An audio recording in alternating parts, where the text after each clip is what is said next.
The snow fell, silent and relentless, a shroud over the jagged peaks of the high Sierras. Elias Thorne, a man etched by wind and solitude, paused his trapping rounds, his breath pluming in the frigid air. They called him the wealthiest trapper in the territory, a title he wore like a burden, heavy and isolating. But wealth couldn't thaw the ice in his bones, nor silence the ghosts that whispered from the shadows of his past. His eyes, keen and distant, swept the desolate landscape, seeking not the glint of steel traps but something else, something undefinable, a void he hadn't known existed until this moment. The world, vast and indifferent, offered little solace, only the promise of more silence, more emptiness. He was a creature of habit, driven by the hunt, by the stark realities of survival. But today, a strange current pulled him off his usual path. A faint cry carried on the biting wind. It was a sound that defied the wilderness, too fragile, too human to belong to the brutal tableau of ice and rock. A flicker of something akin to alarm, perhaps even dread, stirred within him, a disturbance in the carefully constructed quietude of his existence. What could possibly lie in wait in this forgotten corner of the world? A place where life clung to the precipice of death with desperate claws. The cry came again, a raw, piercing lament, undeniable this time. He knew, with a certainty that chilled him more than the mountain air, that his solitary world was about to be irrevocably altered. This was not merely a distraction, it was an omen, a call to a destiny he had fiercely, and for so long, avoided. The weight of the moment pressed down, a premonition of trials yet unseen, of a path that would lead him far from the predictable comfort of his furs and his solitude. He moved forward, each step a reluctant commitment to the unknown, towards the source of that impossibly vulnerable sound, towards the heart of a story that would forever mark him. The cold seeped into his very soul, but it was not merely the cold of winter. It was the cold of a choice impending, a choice that would reverberate through the very fabric of his being, a choice that would challenge the hardened shell he had meticulously built around himself over decades of unforgiving wilderness life. Before we get into this tale, let us know in the comments, where are you watching from, and subscribe if you want more content like this one. The discovery was a brutal tableau of life's cruelty, a stark testament to the indifference of the wild. Nestled precariously beneath the skeletal branches of a snow-laden pine, a small, barely breathing form lay huddled against the frozen earth. It was a girl, impossibly small, her skin a deep, rich hue, her dark hair a tangled mess against the stark white of the snow. A thin, tattered blanket, barely offering protection from the relentless cold, was all that separated her from the unforgiving ground. Her tribe, the Navajo, had been forced from their lands, scattered like leaves in a gale, their trails often ending in tragedy and despair, a history Elias knew too well, though he rarely acknowledged the pain it represented. This was a child, surely no older than 5 or 6, abandoned, left to the mercy of the elements, a fragile vessel on the cusp of oblivion. Profound, almost spiritual ache settled in Elias's chest, a feeling he had long suppressed, a relic of a past he refused to revisit. The world had dealt its blows, sharp and merciless, and he had learned to weather them alone, to become as unyielding as the mountains themselves. Yet looking at this tiny, suffering creature, a chink appeared in his formidable armor. What was this sensation, this unbidden pang of responsibility? He, Elias Thorne, a man known for his cold calculations and solitary existence, felt a tug, a connection to this dying ember of life.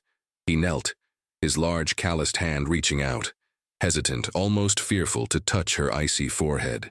Her eyes, half closed, fluttered open, revealing depths of ancient pain and innocent fear, a gaze that seemed to pierce through his carefully constructed defenses. A tremor ran through him, not of cold, but of something far more unsettling. He was a trapper, a survivor, not a savior. His life was solitary, untainted by the complexities of human connection, particularly one so vulnerable, so entirely dependent. The rational part of his mind screamed for him to turn away, to leave her to the inevitable, to maintain his isolation, his carefully guarded peace. But the raw, unbidden urge to lift her, to shield her from the relentless grasp of death, was a force too potent to ignore, a silent, desperate plea from a corner of his soul, he thought long dead.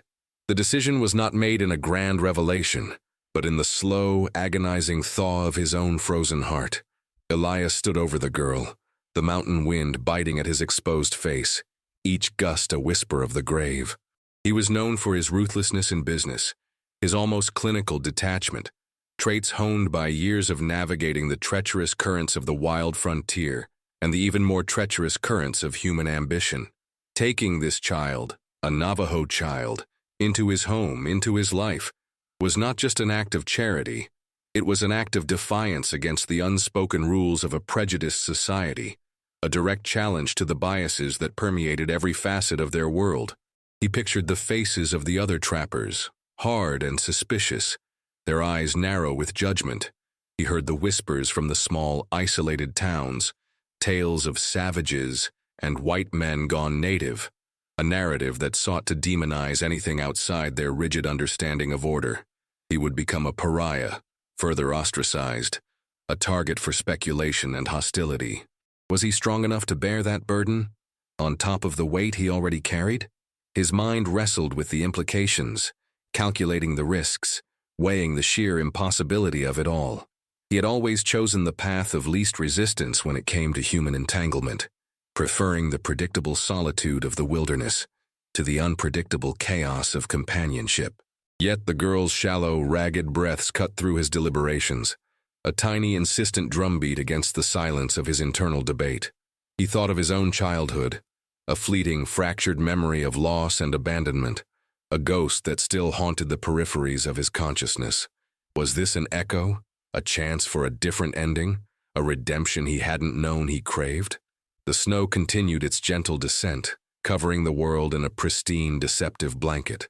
He knelt again, a grunt escaping his lips, a sound of both resignation and resolve. His large hands, accustomed to skinning animals and mending traps, moved awkwardly, gingerly, as he scooped the fragile weight into his arms. Her body was feather-light, shockingly cold, yet a flicker of warmth, an almost imperceptible spark ignited within him. The die was cast. He would face the whispers, the judgment, the societal scorn. He would become, against all his instincts and the harsh lessons of his past, a protector. The path ahead was uncertain, fraught with peril and unseen challenges. But for the first time in a very long time, Elias Thorne felt a faint stirring of purpose, a strange, terrifying new reason to face the dawn. The cabin was a bastion against the unforgiving wilderness, a rough-hewn fortress of logs and silence.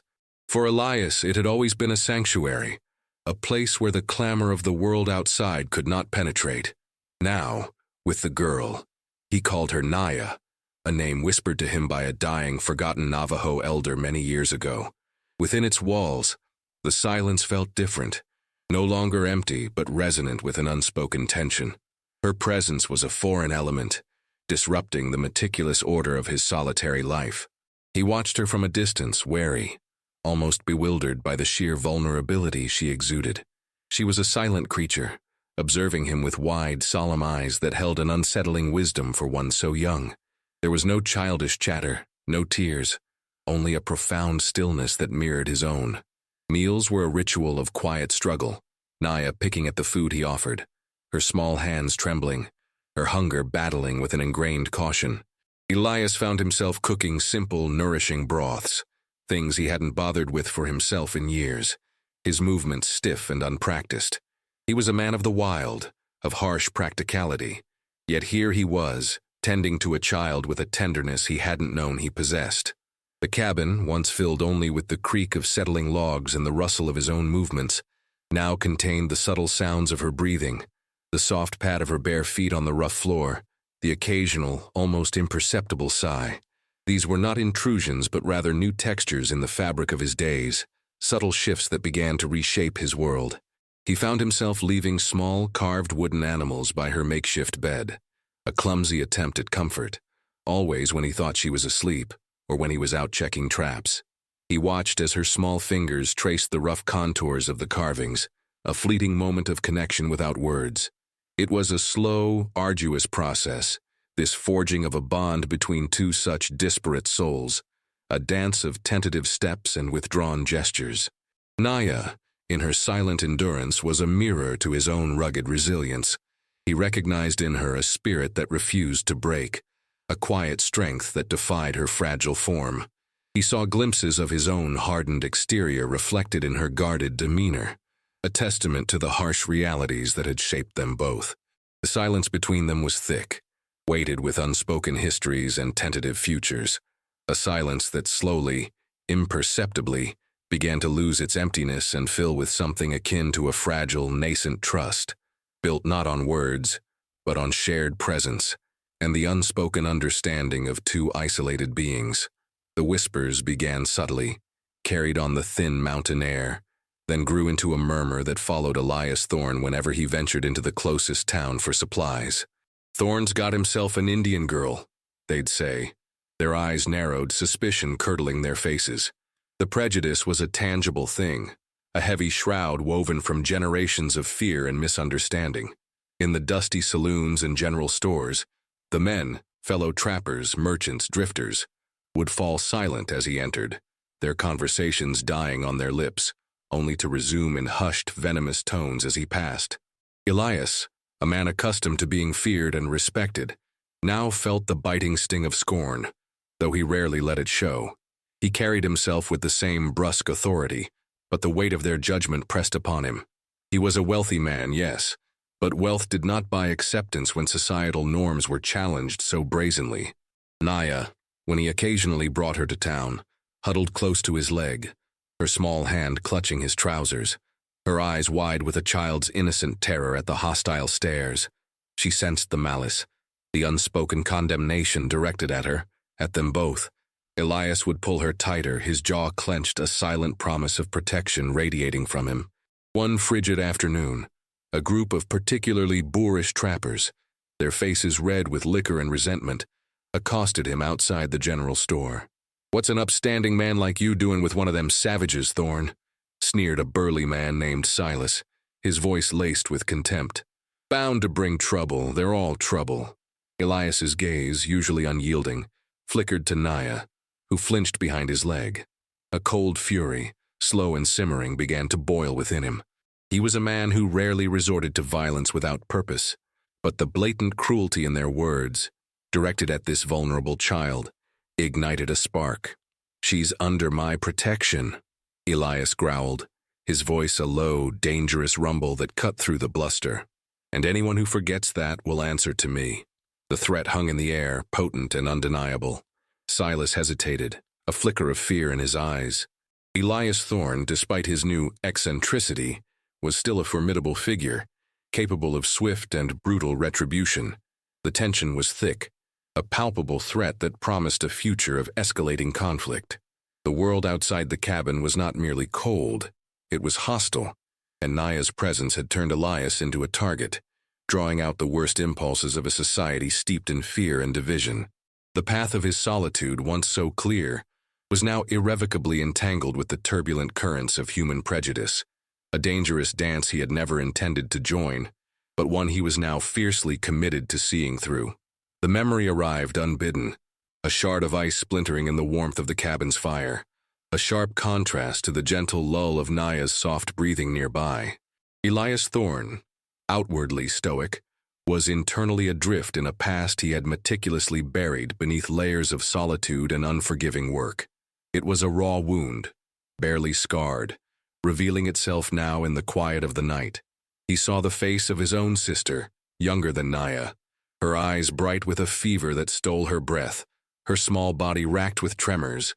They were pioneers, pushing west, seeking a future that promised more than the barren rock of their origins. But the land, and the brutal whims of fate, had proven crueler than any dream. A sudden, vicious winter storm, unexpected in its ferocity, had trapped them, burying their meager wagon beneath drifts of snow. Supplies dwindled. Hope, that most precious commodity, evaporated with each fading day. His father, a man of iron will, succumbed first, his lungs rattling with a cough that tore through the cabin's flimsy walls. His mother, already weakened, followed swiftly, her last breath a whisper of his name. Elias, a boy then barely into his teens, was left with his sister, clinging to a fading promise of warmth and life. He had tried, God, he had tried. He wrapped her in every scrap of cloth, cradled her against his shivering body, whispered tales of sun-drenched valleys and plentiful game. But the cold was an insidious enemy, relentless and all-consuming. He remembered her small hand, growing colder in his own, her breath growing shallower until it ceased altogether.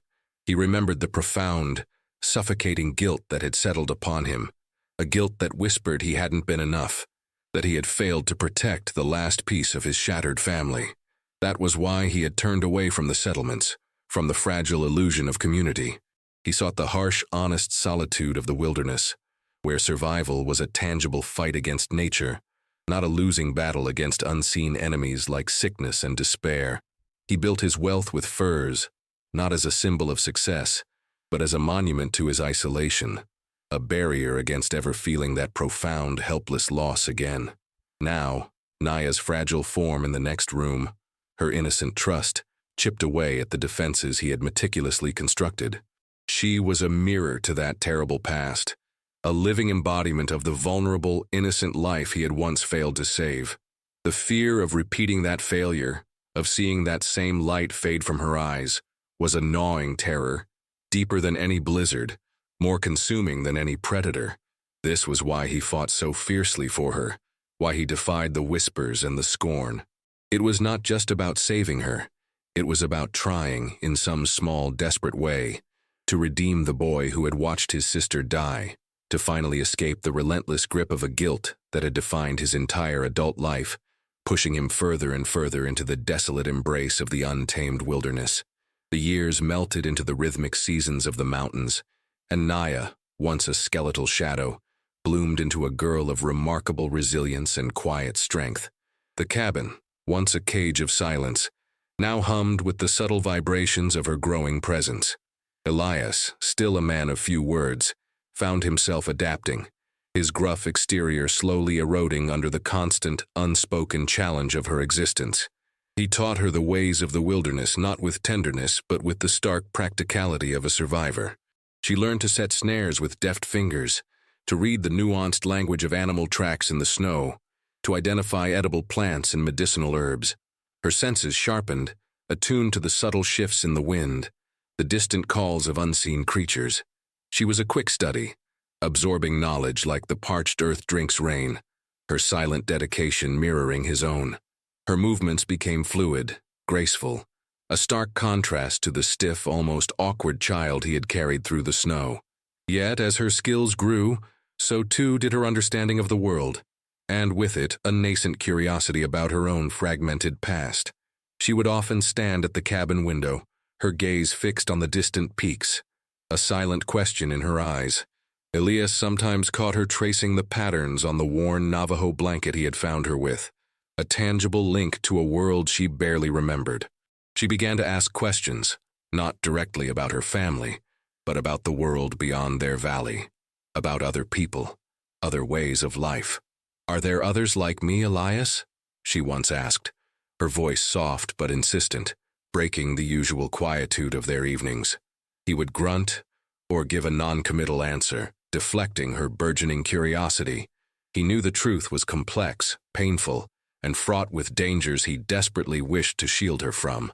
He had created a sanctuary, but it was also a prison, a bubble of protection against the harsh realities of a world that had, and still could, deal her immense pain. He saw the growing independence in her stride, the quiet confidence in her gaze, and a new fear began to gnaw at him. The fear that she would eventually outgrow his protection, that her burgeoning spirit would demand a wider world than the one he could offer. He was a trapper, a solitary man, not a parent, not a guide for a soul yearning for identity beyond survival. The irony was not lost on him. He had saved her from death, only to perhaps unknowingly confine her to a different kind of solitude. The open loop of her past, the unspoken truths about her heritage hung between them, a silent tension that promised to fray the delicate threads of their unconventional bond, leading inevitably towards a confrontation with the very history he had sought to escape for so long. The fragile peace of their isolated world shattered with the arrival of Cain. Cain was a prospector, his eyes glinting with a dangerous mix of greed and desperation. A man driven by rumors of rich veins of gold in the very mountains Elias called home. He embodied the worst of the encroaching world, loud, reckless, and utterly devoid of respect for the land or its unspoken inhabitants. Cain brought with him a retinue of rough, opportunistic men, their presence a blight on the pristine wilderness. Their encampment, a garish sprawl of canvas tents and crude diggings, marred the landscape, disturbing the wildlife and polluting the streams. Elias watched from the shadows, his gut churning with a sense of foreboding. He knew men like Cain. They were a storm front, bringing chaos and destruction wherever they went. It wasn't just the disruption to his trapping grounds that worried him, though that was significant. It was the presence of Nias, her very existence a lightning rod for the kind of prejudice and exploitation men like Cain embodied. She was no longer a child. She was a young woman, her beauty striking, a blend of her Navajo heritage and the rugged strength she had forged in the wilderness. Her vulnerability, however, remained. The inevitable confrontation came, as Elias knew it would. Cain, hearing whispers of Thorne's Indian girl, sent 2 of his men to Elias's cabin, ostensibly to inquire about trapping rights, but their leering eyes and crude jokes spoke volumes. Elias met them on the threshold, his rifle held loosely but purposefully in his hands, his gaze colder than the winter wind. "You're trespassing," he stated, his voice a low, dangerous rumble. One of the men, a hulking brute with a scarred face, scoffed. "Just curious about the legend, Thorne. Heard you got a pretty little savage tucked away in here.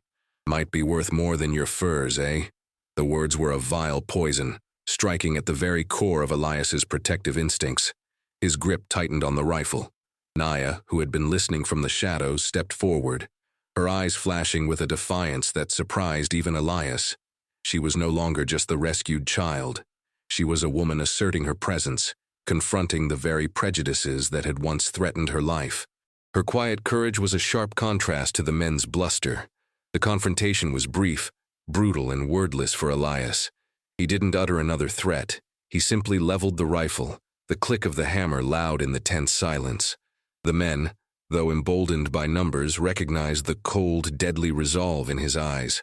They retreated, muttering curses, but their retreat was only temporary. Elias knew this was just the beginning. Cain represented a growing, insidious threat, not just to their peace, but to Nias's very safety and freedom. The slow burn of their isolated existence had just ignited into a dangerous inferno, a direct challenge to the protective world Elias had built around them, demanding a reckoning that could no longer be avoided. The air crackled with a tension that was almost palpable, a heavy shroud settling over the valley as the days stretched into a tense standoff. Cain's men, emboldened by their numbers and their leader's belligerence, grew bolder, their prospecting activities pushing closer and closer to Elias's territory, a deliberate provocation. Elias, ever vigilant, taught Nias the intricacies of defensive maneuvers, how to handle a rifle with precision, how to melt into the shadows of the forest floor, becoming one with the wilderness that had nurtured her. His lessons were grim, focused on survival, on the harsh realities of a world that did not forgive weakness. He spoke of cunning, of patience, of the swift, decisive action needed when cornered. Nias absorbed it all, her movements becoming sharper, her resolve hardening with each passing day.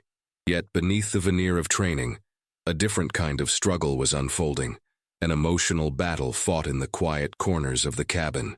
Nias, now fully aware of the escalating threat, began to confront Elias about the deeper mysteries of her past. "Why do they hate me?" she asked one night, her voice barely a whisper, yet resonating with an echoing pain. "Is it because I am Navajo? Or is there more?" She pressed him, her gaze unwavering, demanding answers he had long withheld.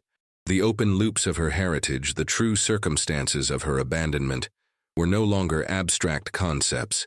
They were vital, immediate questions, tied directly to the present danger. Elias, cornered by her relentless pursuit of truth, felt the walls of his guarded silence crumbling. He began to reveal fragments, carefully chosen pieces of a history that linked not just her to her people, but also his own past to the pervasive injustices of the frontier. He spoke of the long walk, the forced relocation of the Navajo, the brutality, the displacement, the countless lives lost. He spoke of the callous disregard of the settlers, the insatiable hunger for land and resources that fueled their expansion, their prejudice. His voice was rough, tinged with a bitterness he rarely allowed himself to show. As he spoke, a stark irony settled over them.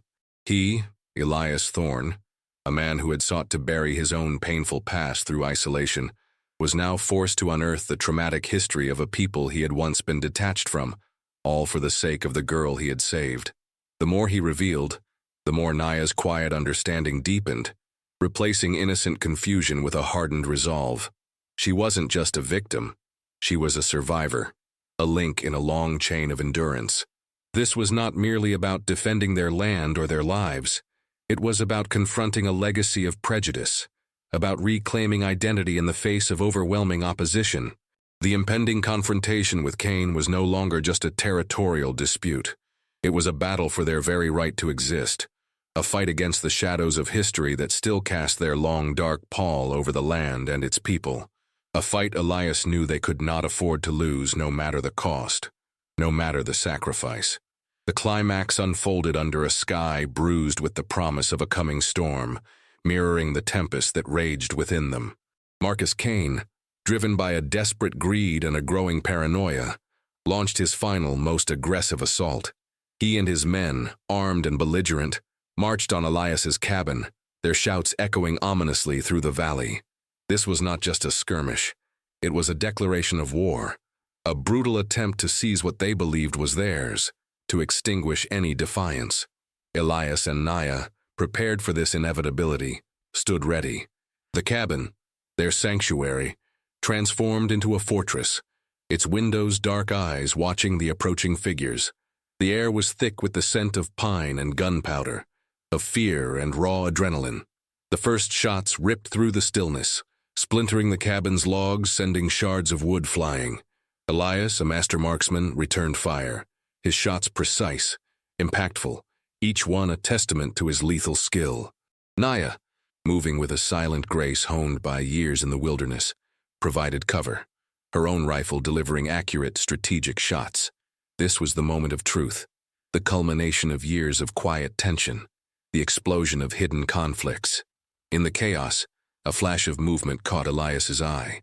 A figure detached from Cain's main group, slipping around the side of the cabin, heading towards a vulnerable flank. It was Silas, the same man who had mocked Nia in town years ago, his face twisted with a venomous determination. He was aiming not at Elias, but directly at Nia.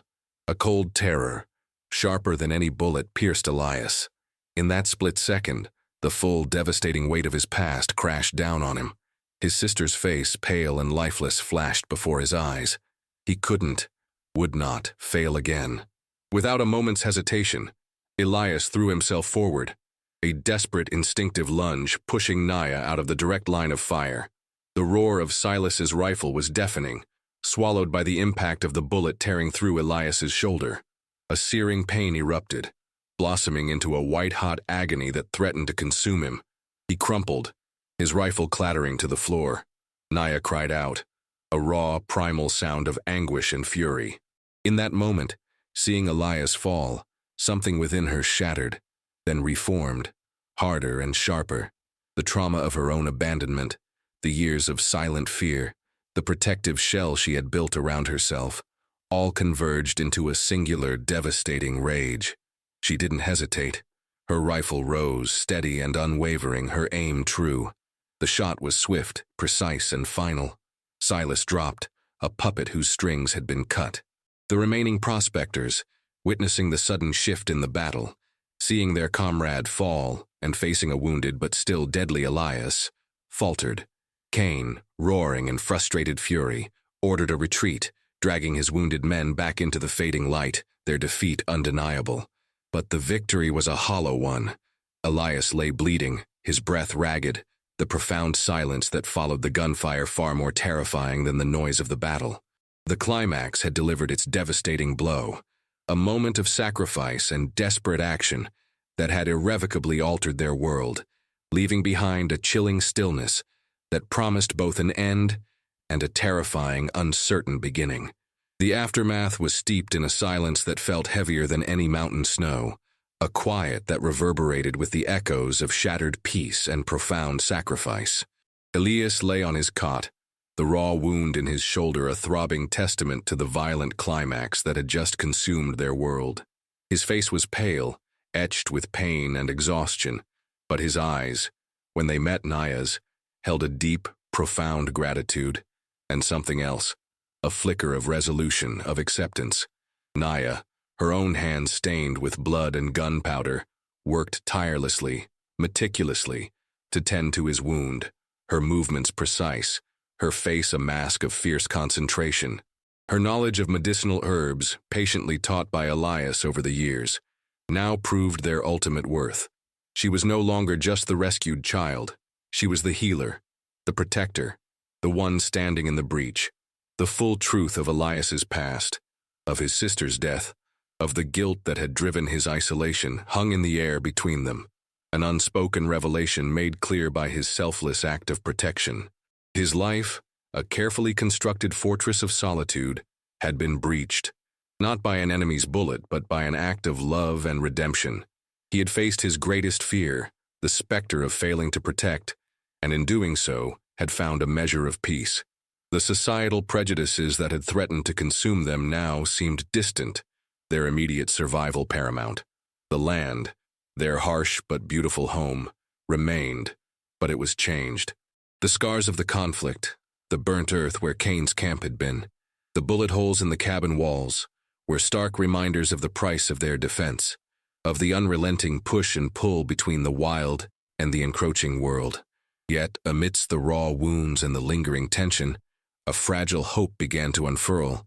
Nia, tending to Elias with a devotion born of years of shared hardship and unspoken affection, embodied that hope. She had faced the darkest aspects of the world and her own past, not as a victim, but as a warrior forged in the crucible of adversity. The cycle of fear, of abandonment, was not entirely broken, but it had been challenged, defied by an act of profound connection. Elias, watching her, knew that his sacrifice, though painful, was not in vain.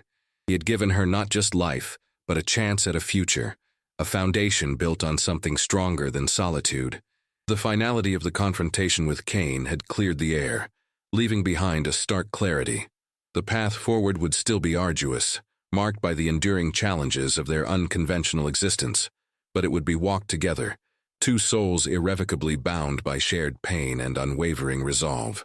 The dark emotional tone of their journey had lifted, revealing a sliver of dawn, a promise of light after a long, arduous night.